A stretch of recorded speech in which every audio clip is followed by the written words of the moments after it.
Então, gente, bom dia a todos, né? Então, bem-vindos a mais um seminário nosso. Hoje quem vai falar vai ser o Norberto Martins. O tema, ele continua mais ou menos que a gente já começou semana passada, que é sobre saúde, né? Investimentos em saúde. Eu não sei exatamente o título da palestra, mas a gente é muito informal, então, Bob, você já tem... Pode pegar e começar. Obrigada aí pela sua disponibilidade, bem-vindo. E você está com uma carinha assim mais relaxada também, né? Estou vendo das férias, o que é bom. Sim, com certeza. Nossa, nem Então, fala. já está nos prestigiando aí na volta das férias. Obrigada, Bob. Nada, primeiro eu que agradeço o convite, né, como sempre. Você sabe, eu juro que eu tento participar bastante aqui, mas eu tenho sido muito difícil com todas as atividades online, aí eu vou vendo os vídeos, as pílulas, assim, né, de longe, mas continuo acompanhando o grupo na medida do possível. E é um prazerzão apresentar esse trabalho, porque ele é um trabalho até que a gente ainda não publicou. Vou explicar para vocês um pouco de onde ele surgiu, antes de falar, né, efetivamente do texto. Ele, assim, se a gente for pensar o que vocês já fizeram aqui no FIND, né, teve a apresentação da Linit, a defesa da Linit, tudo que tratou desse tema da financiarização da saúde com uma ótica um pouco mais do Estado, mais macro, vamos dizer assim, né? E esse trabalho é uma espécie de continuidade dessa pesquisa sobre financiarização da saúde, mas num outro nível, num nível mais micro do ponto de vista da financiarização das empresas em si envolvidas na provisão de serviços, no caso específico, na provisão de planos de saúde aqui no Brasil. Eu vi lá a pílula com a Lígia Bahia e tudo, para ver de onde é que veio. Esse trabalho ele veio, na verdade, ele é um desdobramento de uma pesquisa de um orientando da Lígia, que é o Sestelo, né, que defendeu o doutorado com a Lígia e fazia parte do grupo de financiarização lá da FRJ.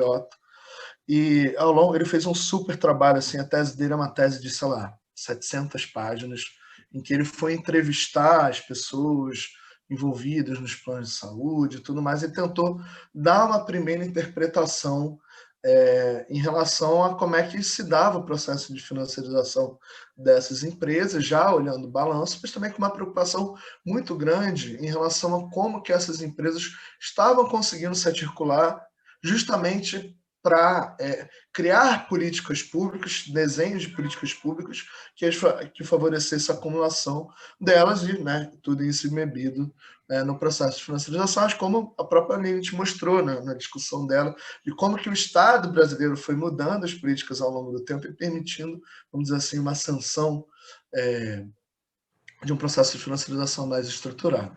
Só que o que faltava um pouco ali na pesquisa do Sestelo e que a gente tentou dar um passinho a mais? Era olhar efetivamente as estratégias dessas empresas, né, e como que elas estavam gerenciando o balanço delas para entender como é que era a forma do processo de financiarização.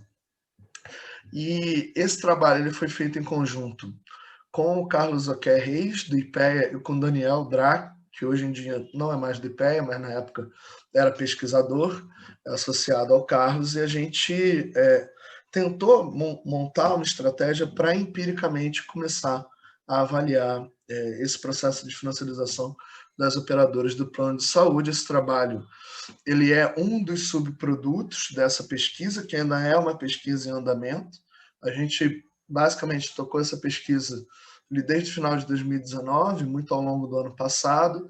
A gente saiu com alguns produtos, vamos dizer assim, saiu com esse texto para discussão, que a gente vai discutir hoje, com uma nota técnica para o IPEA, com um artiguinho de blog e tudo, mas a gente ainda, até é muito legal trazer esse trabalho aqui, porque a gente ainda não fez a versão final assim, para submeter para uma revista, nada disso, então tem muito espaço ainda para discutir e para aprimorar mesmo, né? Daqui eu acho que a Denise teve a oportunidade de participar da primeira conversa sobre esse trabalho, né? E, enfim, fez críticas super construtivas, a gente já conseguiu trazer algumas respostas para algumas delas, mas ainda é incipiente, mas colocando num frame assim, né?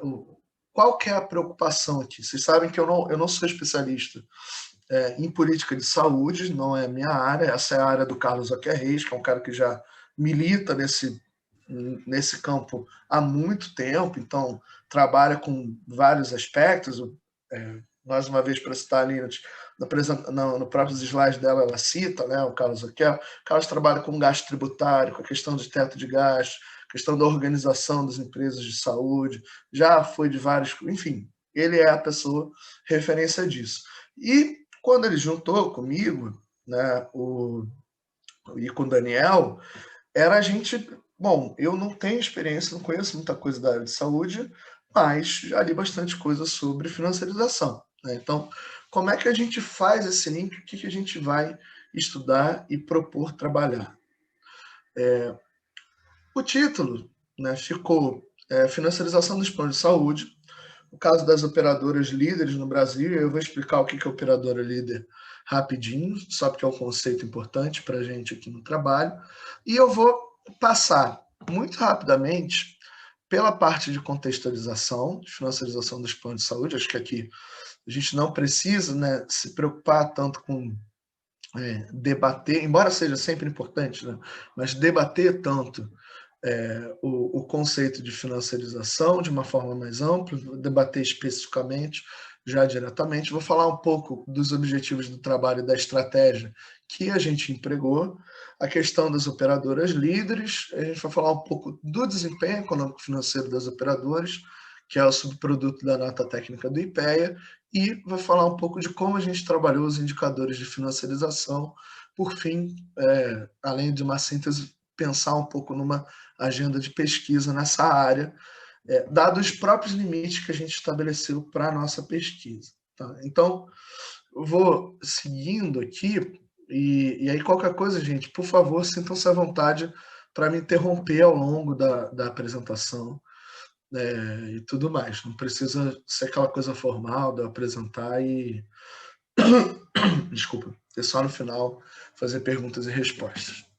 Vocês vão reparar que minha voz tá meio ruinzinha também, eu já dei aula hoje mais cedo também, então tá complicado aqui. Se ficar alguma coisa que eu não deu para ouvir direito, não entendeu, vocês falam também, por favor. Tá. Assim, para dar um contexto mais geral, mais específico, né, o que a gente tem em mente, o nosso ponto de partida, né, é a existência de uma literatura cada vez maior no Brasil em relação a como que as empresas de planos e seguros de saúde assumiram uma feição financeira. Tá? E como eu disse, né, também tem a presença dos representantes nos centros de decisão governamental, que cada vez mais tornou-se frequente, visível. E tem o caso da Qualicorp, que é um caso clássico disso e tudo mais, mas tem todo a ver com aquela outra dimensão que eu comentei, de como que esse poder, não só financeiro, mas o poder influência da esfera política, acabou levando à adoção de políticas públicas que acabaram favorecendo a acumulação dessas firmas, ainda que não necessariamente, como a gente vai ver aqui no trabalho, uma acumulação por uma via financeira. Tá? E vários desses trabalhos propõem usar a ideia de financiarização para analisar o que aconteceu com as empresas de plano de seguro de saúde no Brasil. Isso em si já é uma questão que na partida a gente lida com um problema fundamental. Tá? Porque quando a Lígia, né, e os outros colegas dela que escrevem em 2016 estão falando que a gente tem que tentar abrir a caixa preta da esfera financeira de um setor voltado a cuidar da saúde, né? E aí que isso implica esquadriar os espaços financeiros internacionais, examinar a lógica interna da adesão às estratégias de financiarização dessas empresas, que é o foco do nosso trabalho, essa ideia de examinar essa lógica de adesão à estratégia de financiarização e mapear tensões e conflitos entre Estados e agentes sociais, entre o Estado e os agentes sociais, de um modo mais amplo, a gente tem um problema central, é que as empresas de planos e seguros de saúde no Brasil, elas, de largada, elas são empresas que não são meramente não financeiras.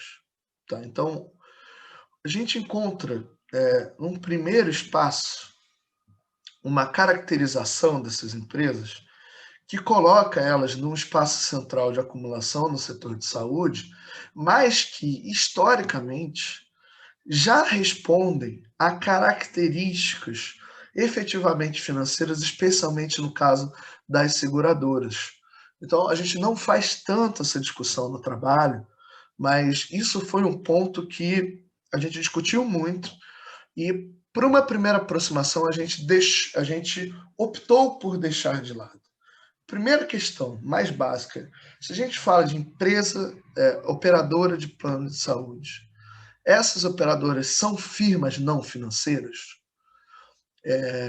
Esse, assim, é um ponto central para a gente conseguir entender como que o mercado de plano de saúde se organiza, né? Porque como as seguradoras ascenderam lá na década de 80, e aí, né, a gente teve todo, ainda que o SUS seja da Constituição de 88, mas a gente nunca teve um sistema efetivamente universal, mas sim um sistema que duplica, né, muitas coisas que são ofertadas pelo SUS no setor privado, e inclusive complementar em alguns casos, mas principalmente, né, reproduzindo a atenção básica, realização de exames, realização de cirurgias e tudo. Isso é uma coisa em que o setor privado se desenvolveu paralelamente ao setor público, então a gente tem uma espécie de duplicação, né, da oferta dos serviços de saúde. Para que isso ocorresse, o setor privado empregou estratégias desde o início ali da década de 80, que estão associadas à dinâmica de seguros e a uma dinâmica efetivamente financeira da provisão desses serviços. Tá? Então, esse problema já é um problemaço de largada que a gente não conseguiu enfrentar ainda nesse trabalho. Então, é uma discussão histórica que muitas pessoas já fizeram. Então, acho que o pessoal lá da saúde pública, se eu não me engano, é a Andreasa, que traz isso na tese de doutorado dela, mas a Lígia também fala um pouco disso na tese de doutorado dela, mas não tanto com esse foco, mas isso já é o primeiro problemão. Então, a gente está adotando uma simplificação. Tá? Simplificação é que a gente está trabalhando com operadoras de plano de saúde que seriam, do nosso ponto de vista, deveriam majoritariamente operar não como empresas seguradoras, mas sim como prestadoras de serviços de saúde. E aí eu estou aberto a ouvir qualquer crítica e contribuição que vocês possam ter em relação a isso, mas é muito importante situar esse recorte que a gente teve que fazer para conseguir avançar no trabalho. Tá? E partindo desse pressuposto, né, porque senão a financiarização está dada na largada, a gente não precisa provar nada que se é ou não é. Tá? Então, esse trabalho tem um pouco uma ideia de pensar se as firmas são ou não são financiarizadas, mas, para além disso, né, acho que talvez mais importante até do que o sim ou não é como. Como é que a gente vê o processo de financiarização dessas operadoras e o que caracteriza esse processo.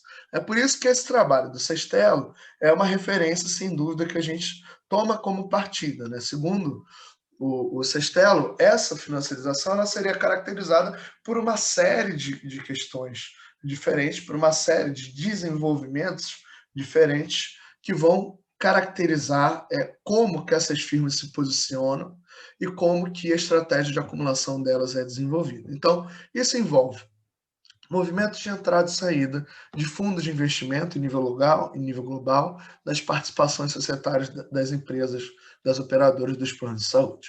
Isso envolve a oferta pública de ação em bolsa de valores, a composição de holdings controladores multissetoriais, multifuncionais e multinacionais, ou seja, muitas vezes a gente não está tratando de uma mera, né, operadora de plano de saúde.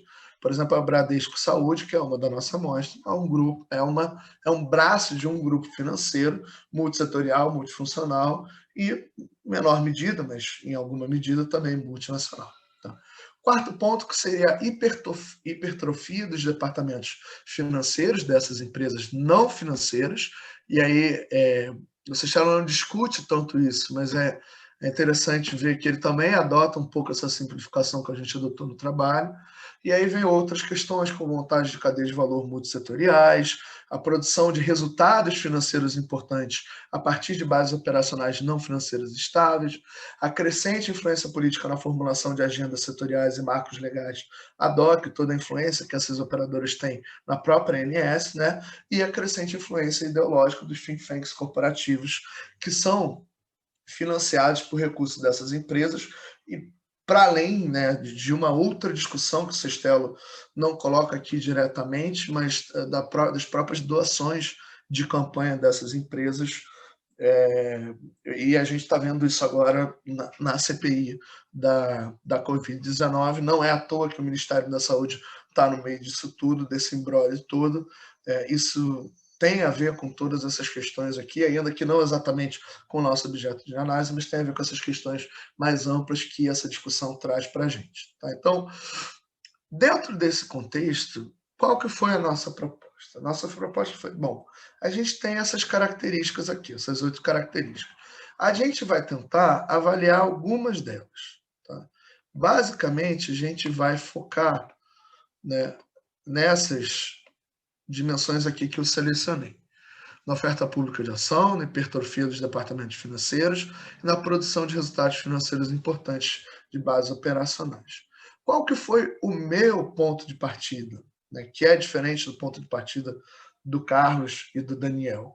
É um ponto de partida de pegar essa literatura de financiarização das empresas não financeiras, olhar empiricamente o que essa literatura usa para poder se informar sobre esse processo de financiarização das firmas não financeiras. Então, a gente vai olhar para essas operadoras líderes do mercado do plano de saúde no Brasil entre 2007 e 2019, vai tentar analisar empiricamente esse fenômeno, entendendo que as estratégias de adesão da lógica interna das firmas ao processo de financiarização são retratadas, registradas nos balanços patrimoniais dessas operadoras. E a partir de 3 lógicas distintas, uma lógica de portfólio, né, do lado do ativo, uma lógica de endividamento, a lógica de portfólio é mais ou menos essa aqui que o Sestelo traz, da hipertrofia dos departamentos financeiros e da produção de resultados financeiros importantes.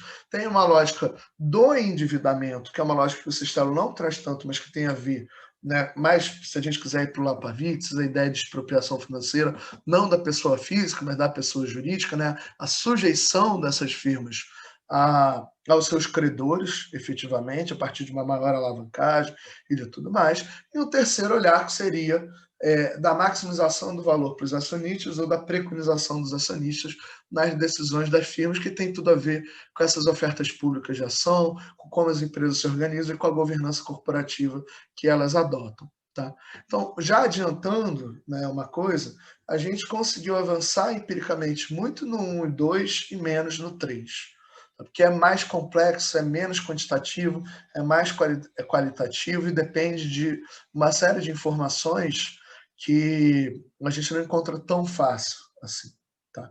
E o método que a gente usou para trabalhar isso foi construir e analisar indicadores de financiarização das empresas financeiras consagrados na literatura. Então, vou usar a Leila Davis, eu vou usar o Gutmann, eu vou usar o Joel Rabinovich, que já faz uma crítica à própria Davis e tudo, para estabelecer um conjunto muito simples, tá, de indicadores para a gente começar a se aproximar dessa questão. E a gente olha isso a partir dos dados econômicos financeiros e das demonstrações contábeis das operadoras de plano de saúde que são disponibilizados pela Agência Nacional de Saúde Suplementar, pela ANS. Então, a gente está pegando uma base de dados que é quase nunca ou pouco utilizada na literatura, e aí esse foi principalmente o papel do Daniel, que é muito mais cientista de dados do que do que trabalha com saúde, efetivamente, para a gente conseguir compilar, né, um agregadão dessas informações numa base que é consistente, que o reporte ocorre anualmente todo ano. Então, ele teve um trabalho enorme de conseguir trazer essa base e da gente começar, a partir dela, a construir esses indicadores e trabalhar. É muito frustrante quando você está trabalhando com dados, assim, que às vezes você mostra, quando eu for mostrar os indicadores para vocês vão olhar, nossa, mas isso parece tão pouco, né? Tão pouca coisa, mas, cara, o trabalho que teve por trás da construção de meia dúzia de indicadores foi muito grande, e assim, o Daniel fez brilhantemente essa parte do trabalho, conseguiu trazer várias contribuições importantes em relação a isso. Tá? Primeiro ponto também a ver com a metodologia que a gente precisou fazer. São muitas operadoras que assim, é um mercado muito grande, muito regionalizado, muito, às vezes, em nível, inclusive, municipalizado, né? E com uma esfera de influência de operadores que, às vezes, é muito limitada. Então, nessa primeira aproximação, a gente escolheu fazer um tratamento daquilo que a gente chama de operadoras líderes, que é um conceito que o Carlos já trabalhava antigamente, que é um conceito que vem da micro, na verdade. A ideia é que no espaço de concorrência desse mercado de prestação de serviços de saúde, da oferta de planos de saúde, as operadoras líderes vão ser aquelas que são capazes de influenciar a configuração, a organização e a dinâmica do mercado de planos de saúde. São elas que, do ponto de vista schumpeteriano, por assim dizer, vão estar na dianteira do mercado buscando lucros extraordinários e que, por isso, vão acabar ditando os padrões organizacionais e operacionais desse mercado. Tá? E isso assim, para a gente, eu sou mais de macro, né? Então, para mim, eu tomo de barato que beleza, isso faz todo sentido, mas existe um pouco uma discussão na micro da funcionalidade desse conceito ou não. A gente, né, seguindo a linha que o Carlos Aquer já seguia anteriormente, junto com o Gage, junto com a Andrease, a gente está adotando esse conceito como referência. Então, o que a gente vai olhar efetivamente no nosso trabalho? A gente vai olhar as principais firmas, as operadoras que a gente considera líderes, né, que têm como objeto de competição as carteiras de usuários de plano de assistência médica empresariais, ainda que com alguma especialização geográfica, né, que tem como objetivo principal ampliar o prêmio total que elas ganham com a contratação desses planos de saúde e com a obtenção de economia de escala a partir de um elevado número de usuários. Nessa seleção, a gente empregou duas metodologias diferentes. A primeira metodologia é aquela primeira metodologia que sempre que a gente está trabalhando com dado, a gente emprega, que é a metodologia do olho. Você chega ali com uma base enorme, com, sei lá, 1000 empresas e tudo, e você dá uma olhada aqui, bom, primeira coisa que vamos ver aqui, quem é grande, né? Quem pode ser candidata a essa operadora líder.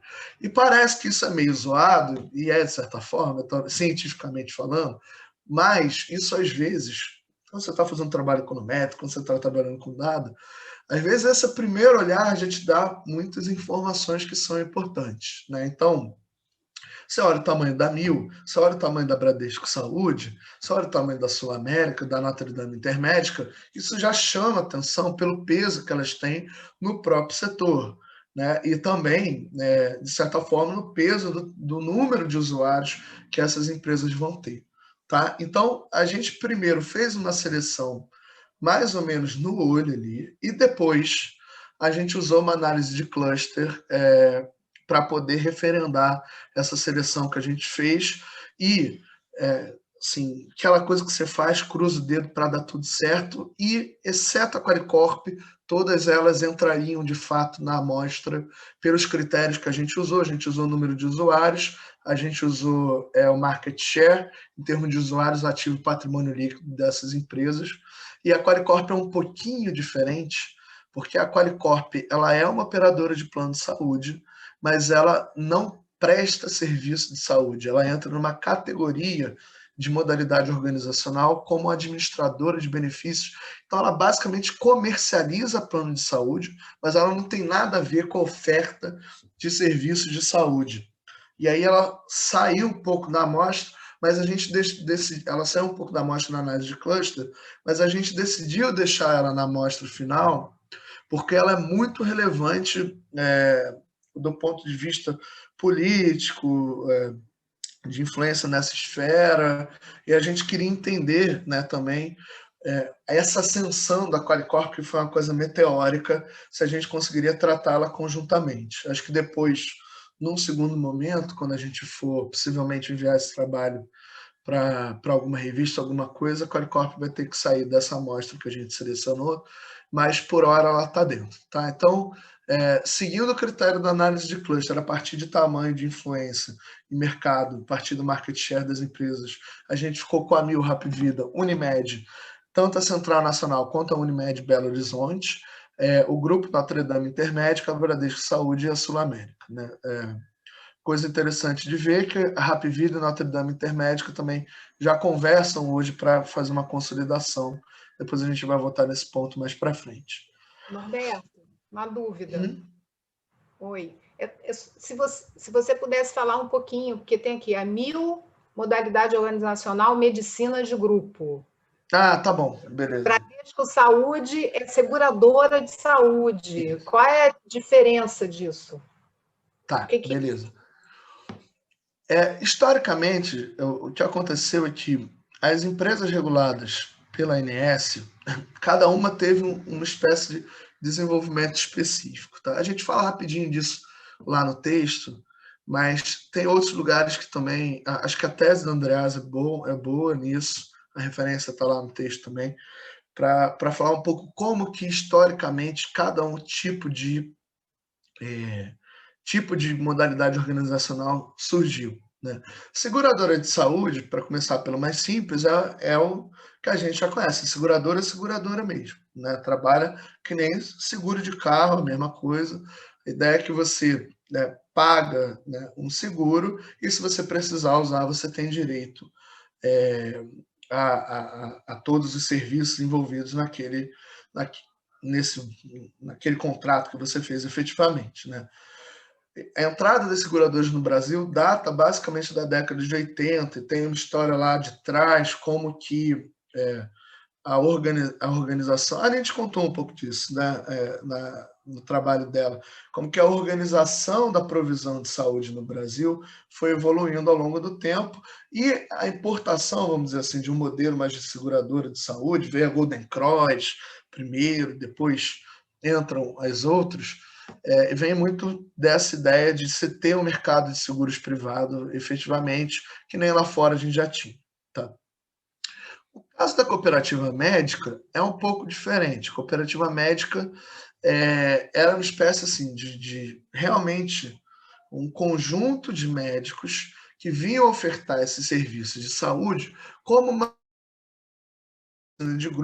medicina de grupo tendo como referência a oferta aos trabalhadores ligados a grupos específicos lá atrás, mais ou menos na ideia daqueles EAPS e tudo mais. Tá? Então, lá atrás você tinha, para os trabalhadores de determinadas empresas, a oferta de serviços médicos, isso antes da gente ter nossa Seguridade Social desenvolvida, e isso se dava a organização, vamos dizer assim, de hospitais, de grupos de médicos e tudo, que se colocavam ali exclusivamente para atender esses trabalhadores. Essa é a origem, depois se desenvolve de outra forma. As cooperativas surgem de um modo mais solto, né, a partir da agregação de médicos efetivamente, para, de certa forma, não necessariamente competir, né, mas atender a um público diferente, não necessariamente vinculado ao emprego efetivamente,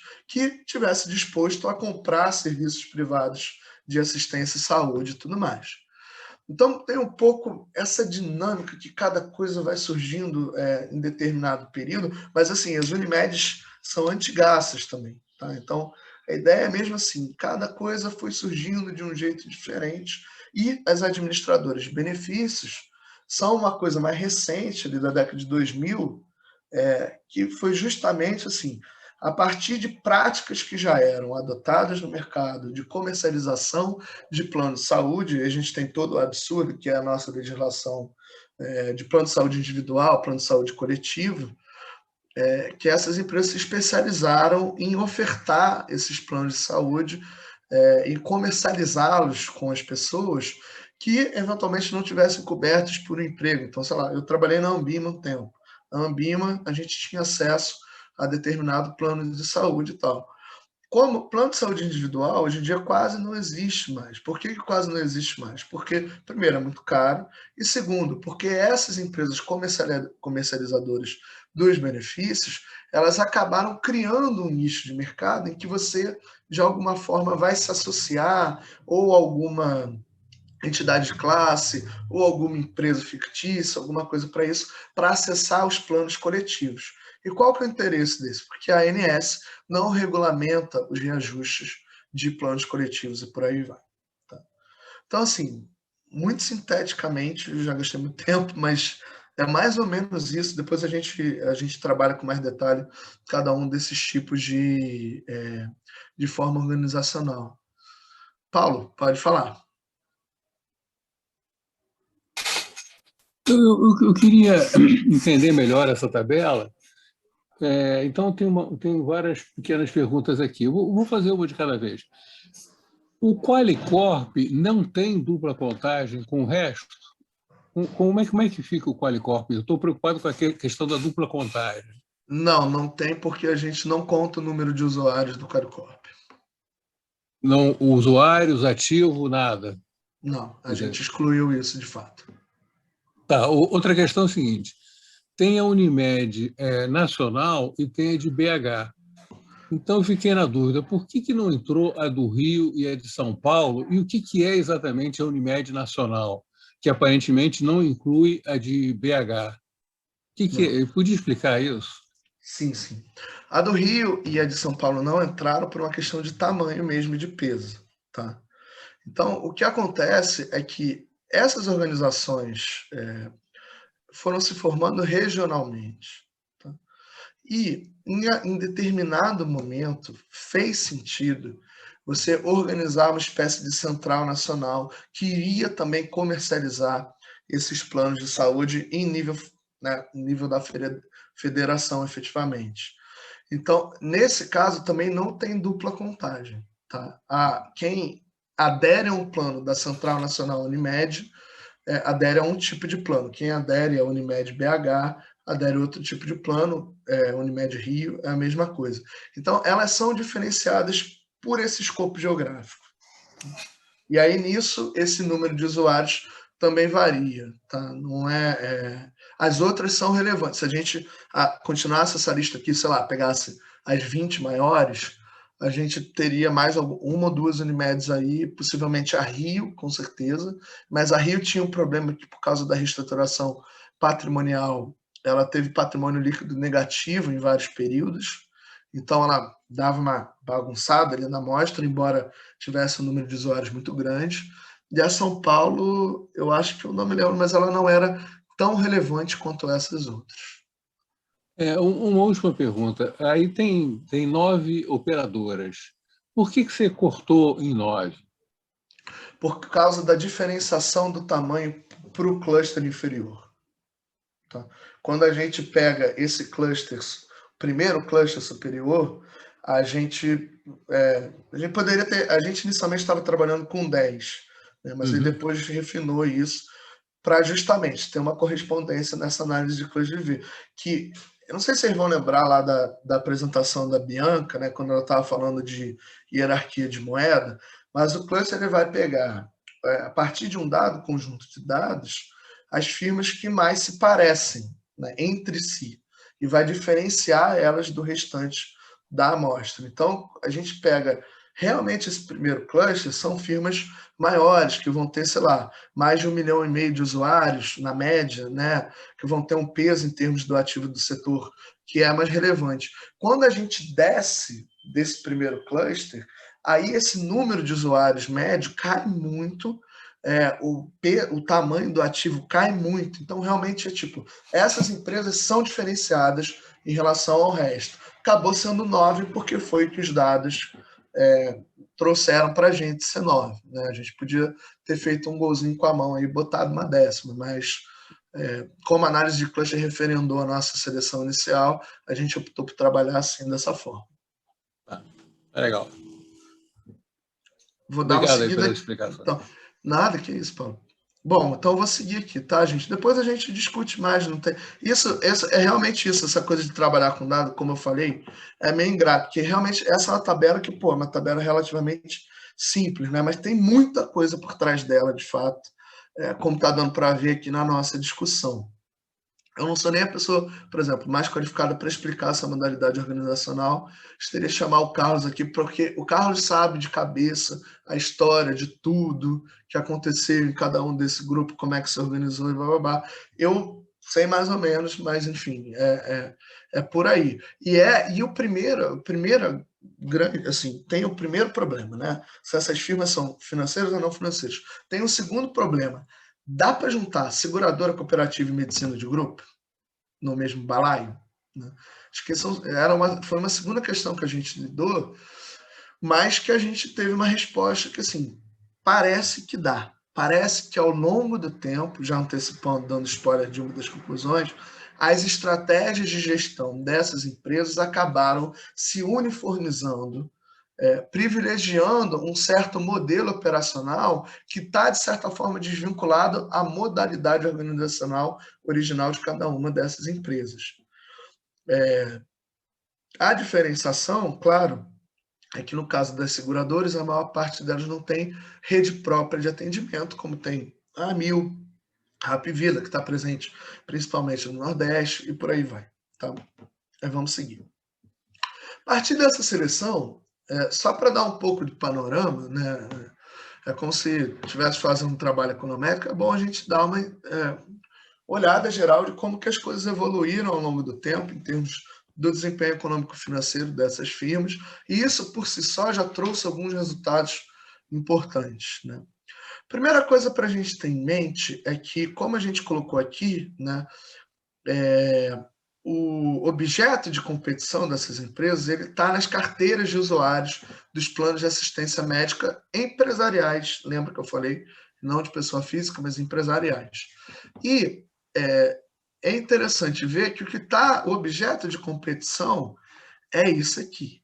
Né? É essa expansão da taxa de cobertura da população brasileira por planos de assistência médica. A gente não conseguiu o dado mais lá para trás, mas assim, quanto mais para trás a gente for, mais meteórico vai ser esse crescimento, mas que sai da ordem, né, de um quinto da população para pouco mais de 1/4 da população, entre ali o governo Lula e o final do governo Dilma, antes do golpe. Mas assim, esse crescimento aqui, esse é o espaço de competição que essas firmas vão estar brigando ali para poder extrair os lucros extraordinários na nossa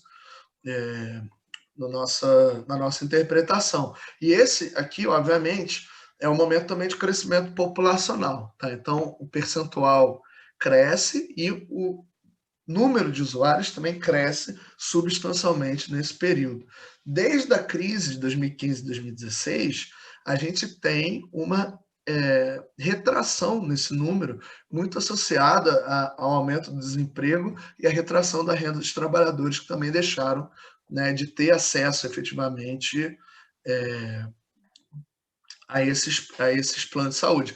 E como o Edu colocou aqui no chat, isso também tem a ver com a própria formalização do trabalho. Né? Ao longo desse período, teve um crescimento do emprego formal muito grande, então a isso está associado uma oferta de plano de assistência médica empresarial, sim, e aqui, quando a gente vê o aumento do desemprego, uma redução disso, a gente certamente são duas coisas que estão conectadas, mas não só. Tá? O acesso a esses planos de assistência médica empresarial também cada vez mais se dá pela comercialização de planos por meio de empresas administradoras de benefícios, como a Qualicorp. Só que, nesse período, independente, né, do que acontece com essa cobertura da população é um período de expansão crescente do volume de ativos dessas operadoras, líderes de plano de saúde, né? Então, óbvio, há um crescimento substancial, esse crescimento substancial do ativo, ele ocorre até ali 2013, 2014, né? 2013 é um ponto fora da curva aqui, mas certamente a gente está com mais de 10% de crescimento do ativo ao longo dos anos. 2015 tem a crise, mas mesmo depois de 2015, a gente continua, né, a despeito dessa queda aqui do número de usuários, uma expansão dos ativos das operadoras. Isso também se verifica quando a gente olha o lucro líquido médio anual dessas operadoras, tá? E isso está ligado, por um lado, ao aumento dessa cobertura. Então, até no artigo a gente dá essa interpretação, que, olha, bom, você colocou um bando de gente para dentro desses planos de saúde. Então, óbvio que é de se esperar que o ativo das operadoras aumente, que o lucro das operadoras aumente. Além disso, a gente tem, por um lado, uma política de reajuste de preço que favorece as operadoras, uma vez que os preços não são regulados efetivamente pela ANS, no caso dos planos empresariais, partindo do pressuposto de que a negociação coletiva prevalece, né? E, obviamente, essa negociação coletiva é uma barganha que não é alinhada, vamos dizer assim, ao longo do tempo. E a gente viu muito, assim, eu não sei se vocês já tiveram, eu por acaso já tive no passado um plano de saúde da Qualicorp, é isso. Você entra, que foi a Qualicorp intermediária, você entra com um preço tal, quando você vê de um ano para o outro é 30% e tudo, que aumenta, inclusive agora na pandemia da Covid-19, isso aconteceu de novo em vários casos, a despeito da ANS ter suspendido o reajuste dos planos no ano passado. De qualquer forma, o Carlos até tem uma outra nota técnica do IPEA, que ele escreveu antes da gente começar essa pesquisa, em que ele mostra o aumento, como que a inflação desses planos de saúde se relacionou com a inflação média da economia, né? Então, você pegar o IPCA e pegar o IPCA dos planos de saúde empresariais, é uma boca de jacaré enorme, assim, desde a década de 2000, os reajustes são, inclusive, abusivos nesses planos, o que ajuda a explicar a evolução do lucro líquido médio. E um dos revisores da nossa nota técnica lá do IPEA também perguntou como é que se comportou a sinistralidade, né, a necessidade de realizar gastos efetivamente dessas operadoras médicas hospitalares, e isso aqui pega um pouco mais do que a gente está trabalhando na nossa amostra, porque pega o hospital também, mas parte da expansão do lucro também se explica por uma redução da sinistralidade médica, que está associado a, se a gente fosse mais novo keynesiano, por assim dizer, a seleção que é feita por esses planos, evitando seleção adversa de clientes potenciais que poderiam, sei lá, exigir a prestação de serviços mais caros por essas fias, tá? Então, tem vários fatores aqui que ajudam a explicar isso, mas eu acho que o principal marco para a gente, assim, incluiu muita gente, esse contingente de pessoas incluídas, porém, vem diminuindo ao longo dos últimos anos, só que, por outro lado, há um crescimento expressivo do ativo dessas operadoras, um crescimento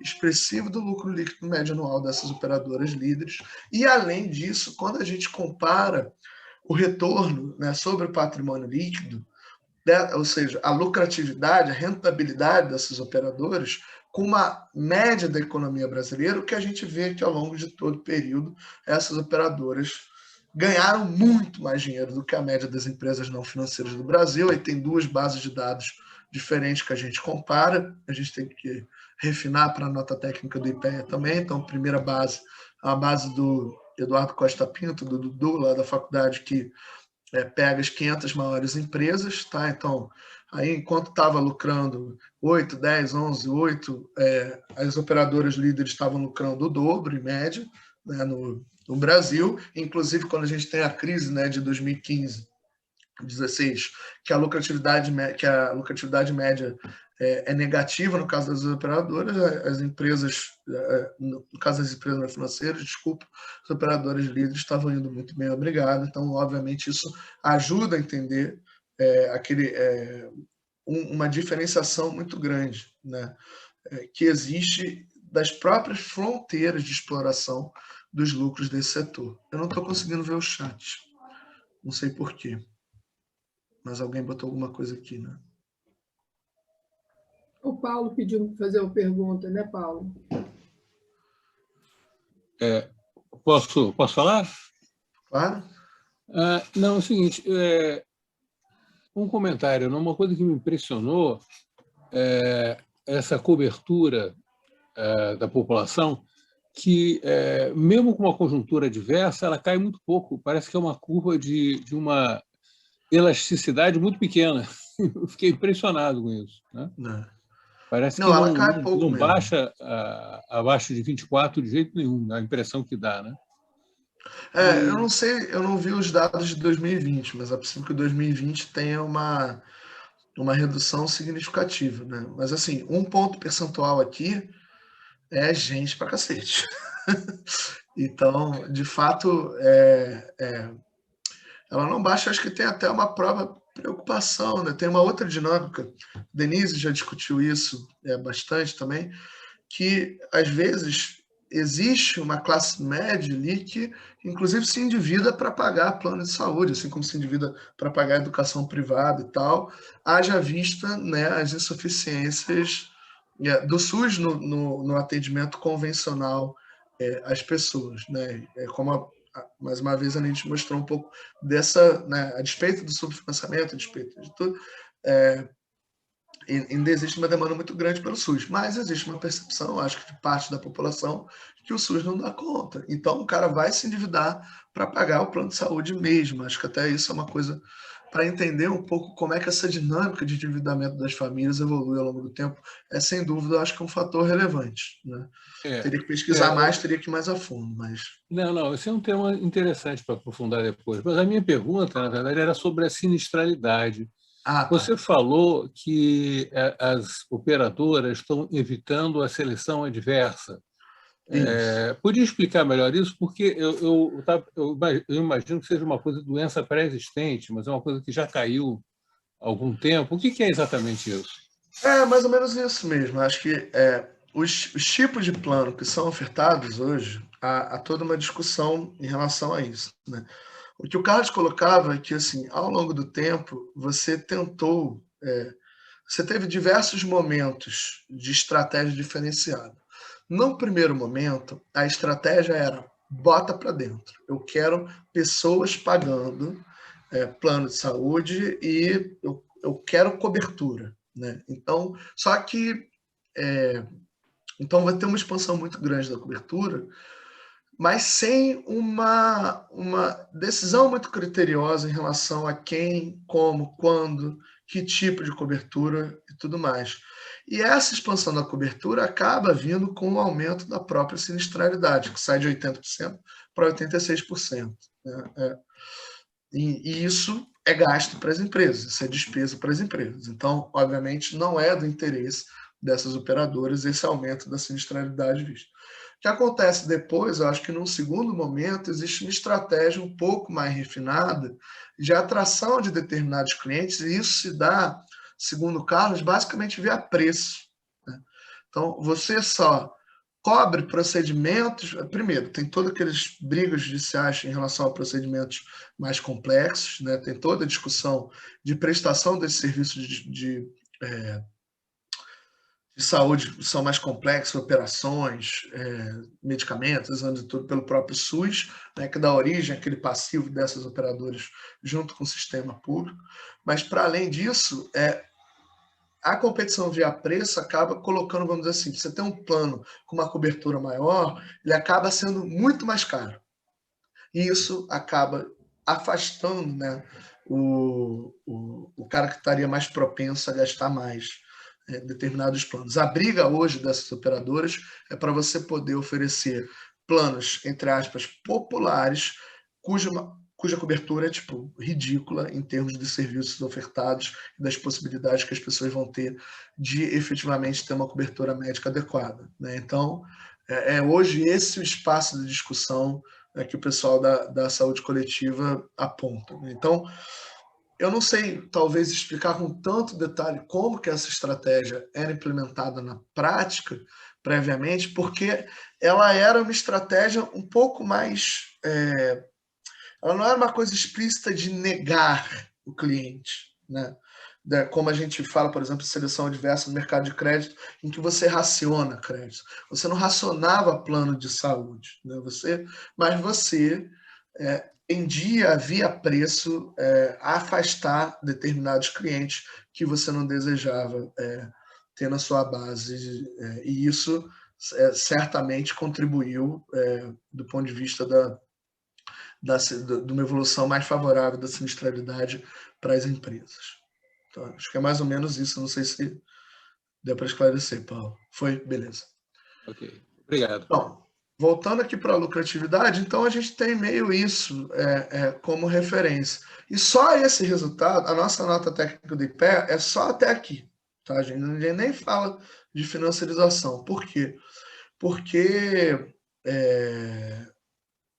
o que acontece na prática, né, é que, ao longo do tempo, essas operadoras elas sempre advogaram que esses aumentos que eram feitos nos planos empresariais, eles eram aumentos para cobrir custos, além de, né, toda a discussão de benefício tributário que as pessoas têm para poder pagar o plano de saúde, abate do imposto de renda, por aí vai. Então, todo um conjunto de políticas, e principalmente das políticas adotadas pela ANS, que favorece que essas empresas tenham uma rentabilidade muito maior do que a média da economia, e inclusive uma rentabilidade comparada à do setor financeiro.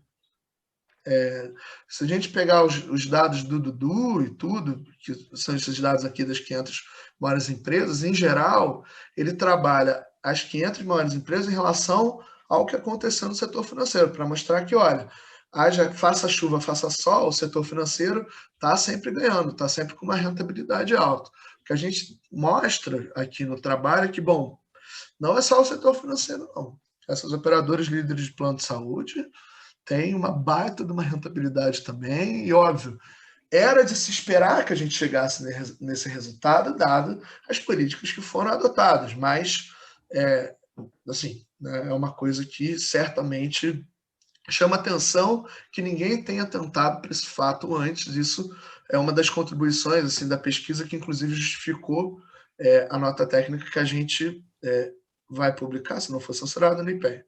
Tá? E aí a gente coloca uma coisa que é interessante, né? A cobertura desses planos muitas vezes não segura o mínimo que a lei regulamentou, né? E que a lei que regulamentou a oferta dos planos de saúde determina. Daí várias disputas judiciais, várias questões que estão envolvidas nisso também, mas que vou deixar de lado por enquanto para a gente seguir no trabalho. Tá? Então tem esse primeiro resultado muito importante, que essas operadoras dão muito lucro, independente do que está acontecendo com a economia, independente de crise, estamos lá tendo uma lucratividade significativa. E aí, indo para o artigo, a nossa, vamos dizer assim, estratégia de identificação, ela passa pela construção de alguns indicadores, como eu disse para vocês, são indicadores relativamente triviais, mas indicadores que são consagrados na literatura. Eu coloquei aqui algumas referências, tem a Leila Davis, o Robert Gutmann, o pessoal da Unicamp, que analisou o setor, tem o Rabinovich, em 3 trabalhos diferentes, tem também a Lígia, o Sestelo, tem mais outras referências no texto, mas que a gente olha, né, uma primeira coisa. Bom, como é que evoluiu a financiarização do ativo dessas empresas? Então, a primeira pergunta é, o percentual de ativos financeiros sobre o ativo total aumentou muito ao longo do tempo? Segunda questão que surgiu por uma questão específica. Na classificação da ANS, a gente tem os ativos financeiros que são vinculados às contraprestações e tem os ativos financeiros livres. O que é isso? O ativo financeiro vinculado à contraprestação é uma espécie de hedge das empresas. Então, é como se elas tivessem que gerir um portfólio compulsoriamente, obrigadas pela ANS, para poder lidar com eventuais despesas que surjam, eventuais passivos que surjam da prestação de serviços de saúde. Então, a própria ANS regulamenta que parte do ativo das empresas desse setor tem que ser aplicada em aplicações líquidas no mercado financeiro, que sejam facilmente conversíveis em dinheiro por uma questão de segurança sistêmica dessas empresas, tá? Então, a gente teve que fazer, quando a gente olhou o primeiro dado, ativos financeiros, ativo total, a gente viu que, bom, ele conta uma história, mas não conta toda a história. Então, a gente precisou desdobrar esse primeiro indicador em dois. E o segundo indicador do peso das receitas financeiras sobre as receitas totais dessas operadoras. No caso do passivo, seguindo aquela lógica, né, de dependência financeira das empresas, a gente olhou para uma espécie de indicador de alavancagem das empresas e também para o peso das despesas financeiras sobre as despesas totais de cada um. Tá? E aí, quando a gente olha isso tudo, a gente pretende caracterizar um pouco como é que é esse processo. Beleza, então, ou as empresas estão investindo mais em ativos financeiros e, portanto, aderindo a uma lógica de acumulação financeira que vai ser primordial para explicar a dinâmica de lucro e receita dessas empresas, ou alternativamente elas podem também estar se endividando cada vez mais e estar se colocando numa posição subordinada aos credores, que vai também levar a um certo processo de financiarização, mas aí pelo lado do endividamento. Para além disso, a gente teria uma terceira dimensão, e aí sim, menos quantitativa, mais qualitativa, né, que tem a ver com as práticas de negócio das empresas, a introdução de medidas de desempenho financeiro, adoção de padrões contábeis, redução dos horizontes de negócio, mas para além disso, a adoção de práticas de recompra de ações e, no nossa visão também aqui, partindo de uma perspectiva mais ampla, o processo de fusões e aquisições que ajuda a explicar um pouco a dinâmica do setor naquele momento. Tá? Então, eu vou passar rapidamente por cada um desses indicadores e depois fazer a discussão das conclusões com vocês. Quando a gente olha essa razão entre o ativo financeiro e o ativo total, o que é interessante que a gente vê é que a gente não tem o aumento significativo dessa razão ao longo do tempo. Na verdade, esse aumento existe para as operadoras líderes no primeiro momento, até ali, possivelmente vinculado à crise de 2008, 2009, mas ao longo do tempo, se a gente pegar ponta contra ponta, tem um leve aumento, mas nada substancial. Então é interessante ver que as empresas não líderes apresentam um aumento substancial e constante disso, parte também como resultado da política regulatória da ANS.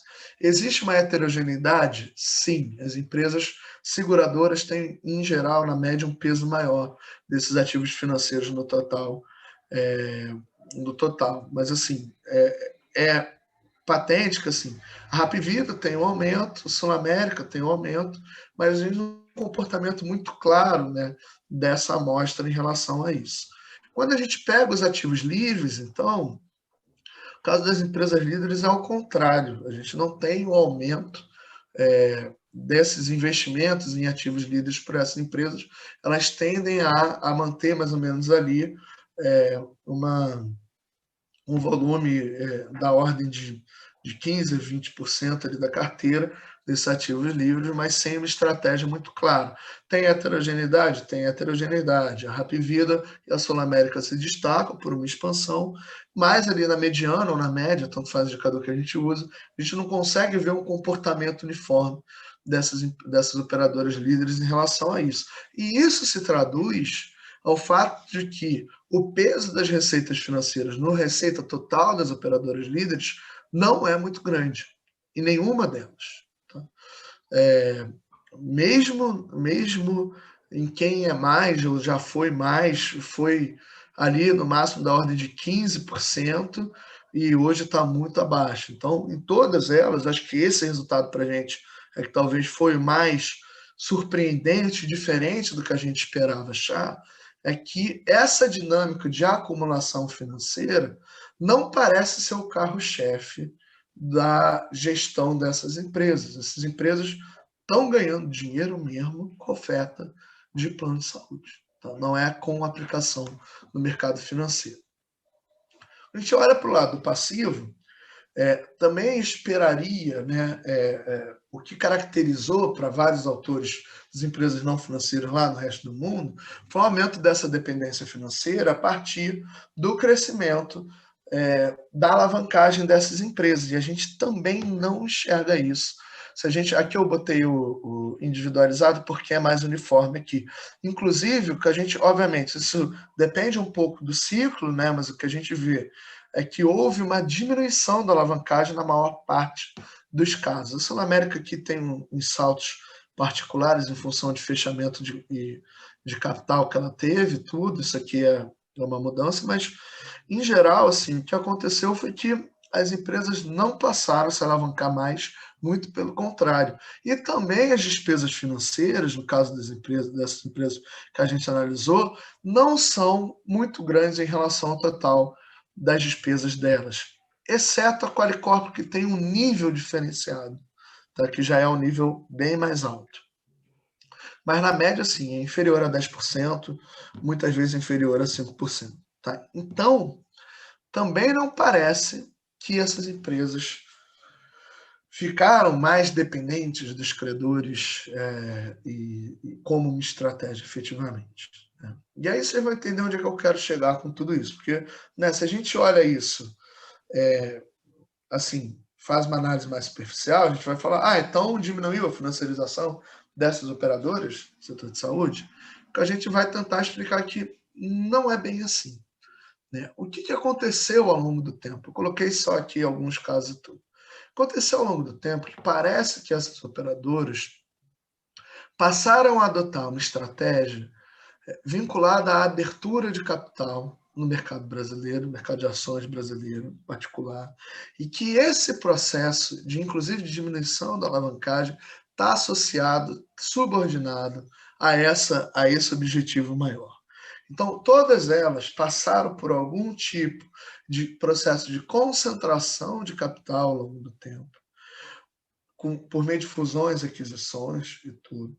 E, a partir disso, passaram a se colocar como uma plataforma de acumulação de terceiros no mercado de capitais brasileiro. Então, aqui a gente tem alguns anúncios, né, em termos de fusões e aquisições, ou de programas de recompra de ação, por aí vai, que foram empregados por essas empresas, que são práticas associadas, né, a uma financiarização da gestão dessas companhias. E se a gente tivesse que sintetizar, né, isso tudo, como é que a gente poderia sintetizar? Então, financiarização pela via do ativo. Predominância de aplicações de ativos financeiros, mas a tendência é pouco pronunciada quando a gente analisa as aplicações de livros. Tá? Existe uma heterogeneidade, ok, mas no duro, a gente vê uma baixa relevância das receitas financeiras para os ganhos totais das operadoras, né, que vai indicar que esse processo de acumulação no nível da firma, ele não parece se pautar no redirecionamento do foco dessas empresas. No caso do passivo, a gente também não consegue sustentar pelos indicadores que houve um aumento da dependência do endividamento e uma sujeição, vamos dizer assim, dessas operadoras a credores ou a altos custos financeiros. Inclusive, há uma redução do grau de alavancagem no período que a gente analisa, mas, para além disso, há uma baixa exposição a despesas financeiras por essas firmas. Só que o que a gente vê? A gente vê que há uma mudança de estrutura de capital dos vários operadores, a abertura de capital de várias dessas operadoras e ao alinhamento das práticas gerenciais a padrões de governança corporativa associados ao mercado de capitais. O que parece é que existe, sim, uma adesão a uma lógica de centralização de capital, então você vai ganhando tamanho e abre capital em bolsa, tá?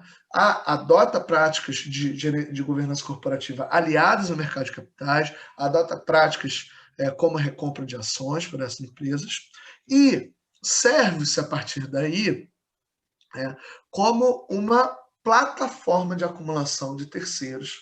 E é isso que vai ditar, mais do que propriamente a mudança na gestão em prol de investimentos financeiros ou do aumento da alavancagem, esse processo de financiarização dessas firmas. Tá? Então, o que a gente vê é que o processo nesse setor específico que a gente está analisando não aconteceu da mesma forma que aconteceu com as firmas financeiras de outros países, como os Estados Unidos, que é o caso que a Leila Davis analisa no artigo seminal dela de 2016.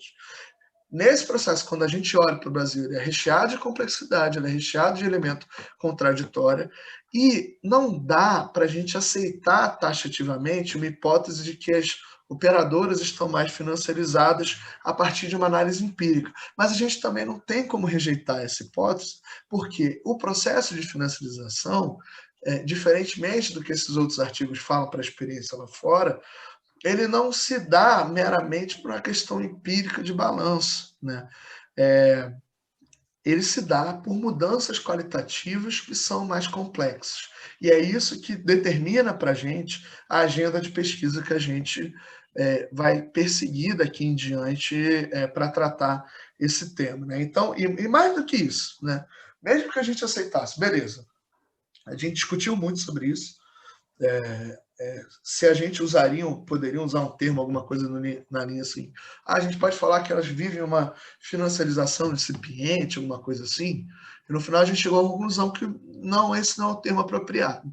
Mas, realmente, a gente não encontra nessas firmas uma financiarização acabada, uma forma acabada no sentido dos países desenvolvidos. Muitas vezes as bases de dados que são usadas para analisar os países desenvolvidos são bases de dados de empresas de capital aberto em bolsa, que já têm um histórico, né, no mercado de capitais longo, né? Então, talvez o que aconteça é que esse processo ainda vai avançar para um outro nível, quando a gente fala em termos de mudança no portfólio das empresas, quando a gente fala em termos de mudança na alavancagem, e que a gente hoje, com a fotografia que a gente viu, com o filmezinho que a gente viu de 2007 a 2019, a gente ainda não consegue identificar da mesma forma.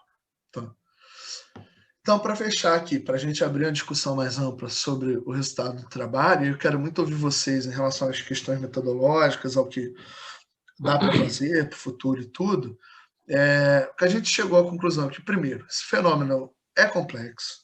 A estratégia que a gente adotou mostra que a gente não consegue verificar os mesmos fatos estilizados característicos da financiarização de empresas não financeiras dos países centrais nesse espaço específico de acumulação que a gente está analisando.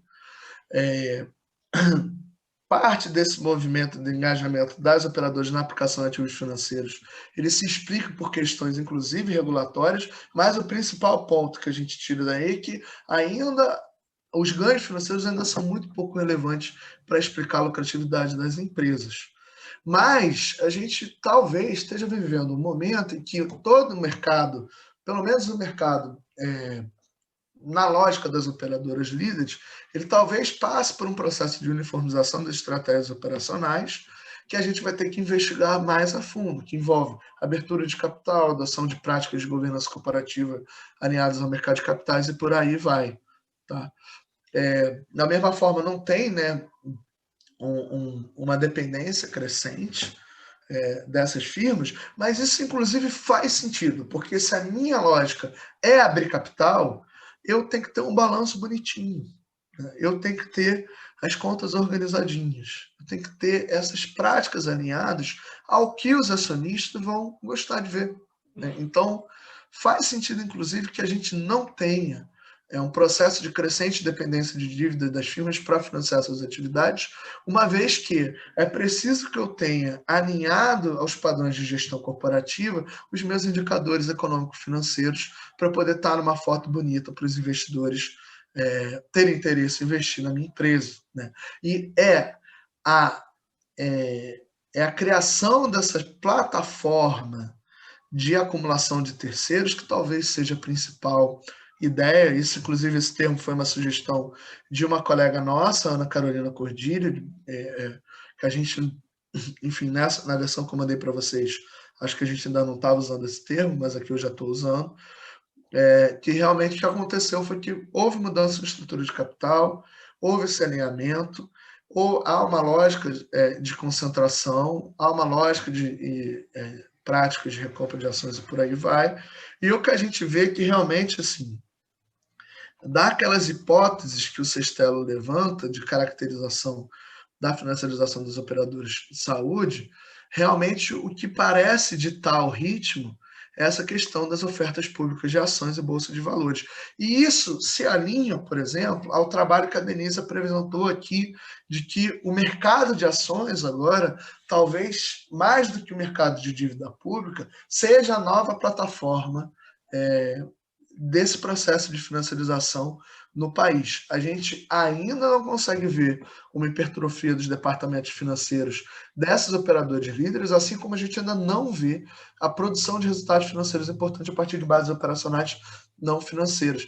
Inclusive, é interessante entender que isso não aconteceu também porque as políticas regulatórias e as políticas públicas voltadas ao setor ainda favorecem majoritariamente a acumulação pela via não financeira desse setor. Então, você vai falar, eu preciso estar lá com esse cara aplicando recursos em dívida pública brasileira, então em fundos de investimento e ações, para ganhar mais dinheiro? Não, eu não preciso, porque a ANS assegura que o cara pode reajustar o plano de saúde todo ano no valor que ele quiser. Então, inclusive, essa questão não se coloca, talvez ainda, pelas especificidades regulatórias, pelas especificidades das políticas públicas que são adotadas no Brasil.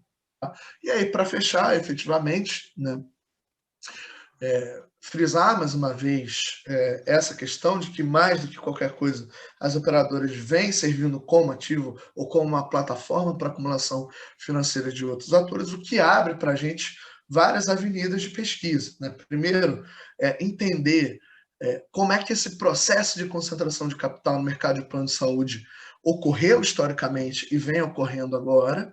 Tá? Segundo, fazer uma análise pormenorizada do padrão de financiamento das empresas do setor, o que a gente não teve tempo de fazer aqui, como que elas são indivíduos, como é que é a estrutura de capital delas, quais os instrumentos que elas usam. Isso vai ser muito importante, a gente não conseguiu fazer isso até o presente momento, e também, assim, continuar olhando esses indicadores, né? Continuar olhando para como que está o ativo dessas empresas, será que vai ter um reposicionamento no preço dos ativos financeiros, será que os lucros financeiros vão ser relevantes no futuro, e por aí vai, além de uma questão metodológica mais ampla das questões que eu já apontei para vocês.